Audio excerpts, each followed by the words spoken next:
We're going to pick it back up with quadratic inequalities and rational inequalities. We're just not going to be able to work very many problems because they're quite lengthy. It does have, these do share some characteristics with solving quadratic equations in that you always need a zero on one side. So we need a zero. If you don't have one, then you've got to make one. So this one with this 18 over here, that's causing problems. So we're going to have to multiply these two binomials out and get x squared plus x, let's see here, minus 12 is greater than or equal to 18. If you move the 18 over, it's going to be a negative 30. And there's the zero that we need. So that's what we want, okay?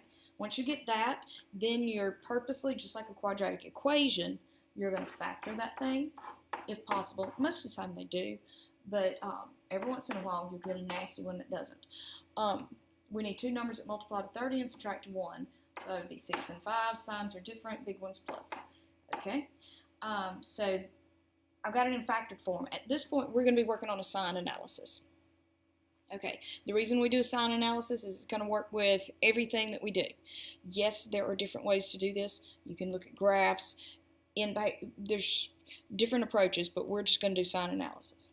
Okay, for sign analysis, we need to make a chart, and in that chart, we're going to take all of our factors, which just happens to be 2 this time, and put them over to the left. Okay, we want to extend this because we're trying to create the illusion of a number line and how things behave.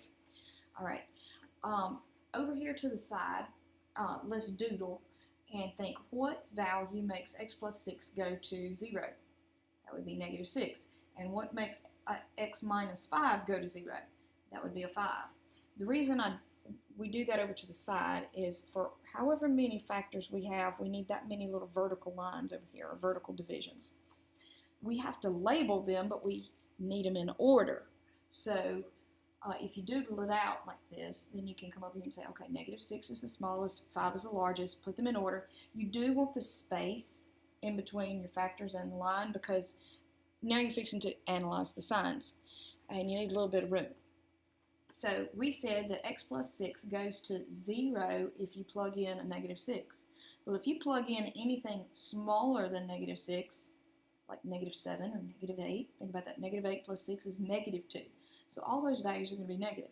If you put something larger than negative 6, like negative 4, you're going to get positive 2. So everything to the right side is positive. Now, you don't have to put 10 zillion signs in there. Just get enough so that you have something in each section. All right, for x minus 5, we're going to do the same thing. It goes to 0 on 5. To the left is negative, and to the right is positive. Quite honestly, it's always going to be left is negative, right is positive, unless the only time it'll be different is if you happen to have a factor that is backwards with subtraction. What I mean is if we had 5 minus x. 5 plus x doesn't make any difference because we have the commutative property of addition. So that's not going to bother a thing. But 5 minus x, yes, this would reverse and you would have pluses on the left and minuses on the right. So that's the only thing that you got to watch out for is this little thing. So that's your little add-in. Okay, go back to the problem. We are interested in the product because that's what we have in our problem. So let's think. Most of the time I'm too lazy to write that, so just know that we're interested in the product. So multiply your two lines. I'm multiplying x plus 6 times x minus 5, but that means negative times negative in this section, which is positive. 0 times anything is 0. Positive times negative is negative. 0 times anything is 0. Positive times positive is positive. So that completes the chart. And this gives you an idea of what the signs are for your product. So you're looking down here underneath this blue line. This is what we're looking at right here. We can determine our intervals from that. Go back to your original problem. You need to see what are you looking for. Remember, greater than 0 is positive numbers. So greater than or equal to 0 is positive. Less than or equal to 0 is negatives. It just tells you what you want. Since we got greater than or equal to 0, we're looking for where the plus signs are. Well, the plus signs happen to be down here on this end and up here on this end. We need to define those with intervals. So we've got negative infinity up to 0. Now, it does have the little line under it up here, so we need a bracket, union, and why did I put 0? It's not 0. That line is indicative of -6, isn't it? So put -6 down there. And then we're going to put 5 right there. And there we go. So that's what you need for your interval notation. All the quadratics are going to work that way. It gets kind of redundant. Let's do this one and do this rather quickly. It already has a 0, so you don't have to work quite so hard. So we have x minus 3 and x plus 2 greater than 0. Now let's see how expedient we can be with a chart. We got x minus 3, we got x plus 2. Okay, I know I'm going to have 2 little vertical lines. So this one goes to 0 on 3. Set that equal to 0, you get -2. So -2 comes first, 3 comes second. So x minus 3 goes to 0 on 3. Left is negative, right's positive. This one goes at -2, left negative, right positive. So we're wanting the product, okay? 2 negatives make a positive, that's a 0, that's a negative, that's a 0, that's a positive. According to our problem, we want greater than 0, which is the plus signs. So it's the same situation as before. Negative infinity up to -2, but this time it's a parenthesis because it doesn't have the little line under it, doesn't have the or equal, and then we've got 3, and we're going to infinity. There you go.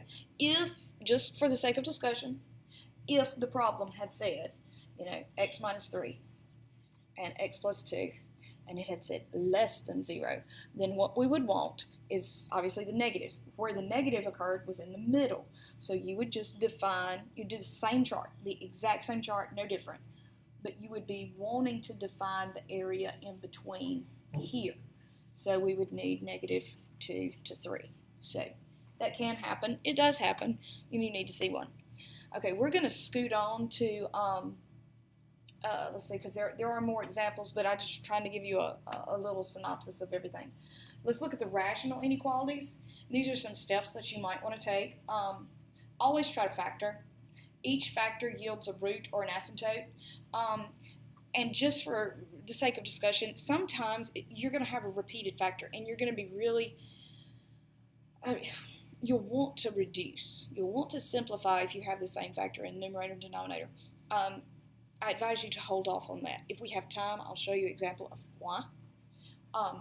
Now, we're going to have to denote which factors come from the numerator and which factors come from the denominator. Because remember, you can't allow a 0 in the bottom. So this tookiness, I don't know, the nitpicky detail here is coming from the fact that there is a little, we've got the or equal to. You cannot be equal to 0 in the denominator. You can in the numerator, not in the denominator. So let's factor. We have x minus 2 and x plus 1. And then we've got x minus 3, and we have x minus 1. So none of them are duplicated. That makes things a little bit easier. But we do need to list them all out. So our chart is going to expand. Okay, we have x minus 2, x plus 1, x minus 3, x minus 1. All right, I'm going to have 4 lines now. So 1, 2, 3, 4. And you don't have to spread them out, like they would be on a number line. We're just getting order here. All right, so this would, if you set all these equal to 0, you get 2, -1, 3, 1. Put those in order. You have, here I don't want to run into those words. So we have -1, you have 1, 2, and 3.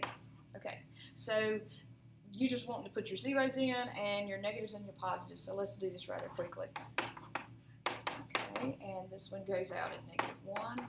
Make sure that you get a sign in each section. It just kind of helps keep your head straight. We get a 0 there, and then we get a 0 here. So yes, it got a little sloppy, but I got my stuff in there. So we do need to note this part, and I don't need to run off and forget it. This is rather important. These two came from the denominators. So quite honestly, they give you asymptotes. You have vertical asymptotes when those things are equal to 0. So those gave us the 1 is an asymptote, and the 3 is an asymptote. I'm going to put that down here at the bottom to remind myself when I start doing my answer that those are asymptotes. They are not allowed to be 0. Okay, the other two are allowed to be 0. So when I do my product, well, actually, I'm doing the quotient, excuse me. I just don't want to write the whole thing out over again. Okay, I have 4 negatives. 4 negatives make a, let's see here, positive. This one is perfectly okay with being 0. Now I have 3 negatives. Well, that's negative. I cannot have a 0 here. It's an asymptote. So it's just not allowed to be 0.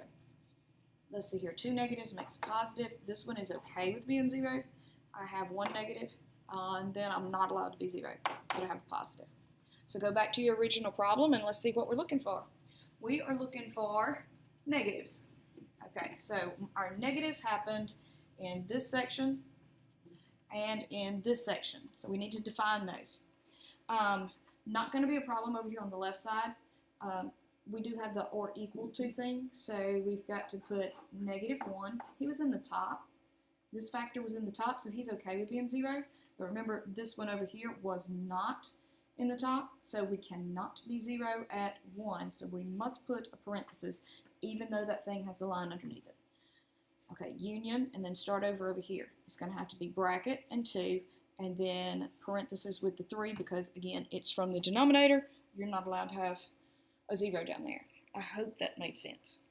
Okay, now I would like to get to this little tricky problem, because he is rather tricky and he looks like he's no problem, but it will cause you grief if you don't know what you're doing.